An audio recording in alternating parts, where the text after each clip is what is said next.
ഇവിടെ BJP 50 സീറ്റിലേക്ക് ഹരിയാനയിൽ ഉയരുന്നുവെങ്കിൽ അത് ഏതാണ്ട് അത് ക്ലിയർ വെർഡിക്റ്റ് ആണെന്ന് തന്നെ പറയാം. അത് രാഷ്ട്രീയമായി BJP ഒരിക്കൽ കൂടി ഹരിയാന ഭരിക്കാൻ പോകുന്നു എന്ന് പറയാം. എന്ന് പറഞ്ഞാൽ നമ്മളെ കണക്ക് നോക്കിയാൽ അസ്കൻ എല്ലാ മേഖലകളിലും, ജാട്ട് മേഖലയാവട്ടെ, അവിടുത്തെ കർഷക മേഖലയാവട്ടെ, അവിടുത്തെ ഗ്രാമീണ മേഖലയാവട്ടെ, അവിടുത്തെ നഗരമേഖലയാവട്ടെ, അവിടുത്തെ ഈ കർഷക പ്രതിഷേധം നടന്ന മേഖലയാവട്ടെ, എല്ലാ മേഖലകളിലും ഏതാണ്ട് ഗ്രാമീണ നഗര വ്യത്യാസമില്ല. ഗ്രാമീണ മേഖലയിൽ അവിടെ കോൺഗ്രസ് പിടിച്ചിരിക്കുന്നുണ്ടെങ്കിൽ കൂടി അവിടെ മുൻതൂക്കം BJPക്കാണ്.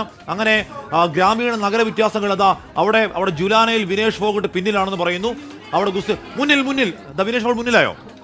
38 വോട്ടിന് മുന്നിൽ എന്ന് പറഞ്ഞാൽ വിനേഷ് ഫോഗട്ട് 2114 വോട്ടിൽ നിന്നും 38 വോട്ടിന് മുന്നിലേക്ക് വിനേഷ് ഫോഗട്ട് വീണ്ടും ജുലാനയിൽ ഉയരുന്നു.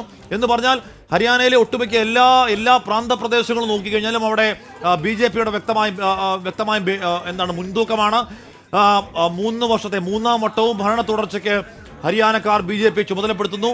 എക്സിറ്റ് പോളുകൾ അതൊന്നും അറിഞ്ഞില്ല. എക്സിറ്റ് പോളുകൾ ഇത് എവിടെ അന്വേഷിച്ചിട്ടാണോ എന്തോ അത്തരത്തിൽ വലിയ നേട്ടം കോൺഗ്രസിനുണ്ടാകുമെന്ന് പ്രവചിച്ചു.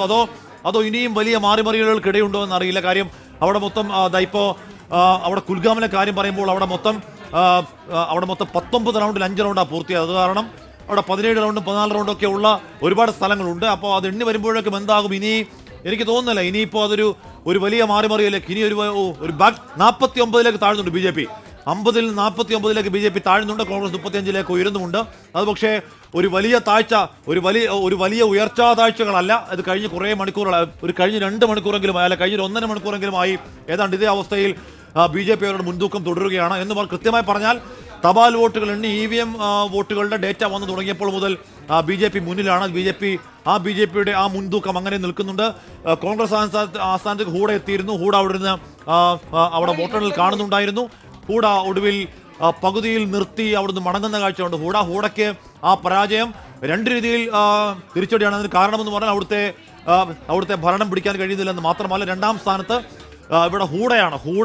ഹൂഡയെ മാത്രം കേന്ദ്രീകരിച്ചായിരുന്നു ഹരിയാനയിലെ അവിടുത്തെ ഇലക്ഷൻ. അവിടുത്തെ സ്ട്രാറ്റജി തീരുമാനിച്ചത് ഹൂഡയാണ്. അവിടുത്തെ സ്ഥാനാർത്ഥികളെ തീരുമാനിച്ചത് ഹൂഡയാണ്.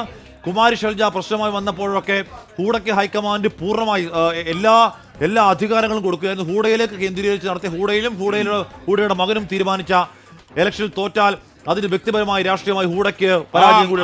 ലോകത്തെവിടെയായാലും ഏത് സമയത്തും 24 വാർത്തകളും ഓഗ്മെന്റഡ് റിയാലിറ്റി പാക്കേജുകളും എക്സ്പ്ലെയിനറുകളും വിശദമായി കാണാൻ ഞങ്ങളുടെ YouTube ചാനൽ നിങ്ങൾക്ക് സബ്സ്ക്രൈബ് ചെയ്യാം.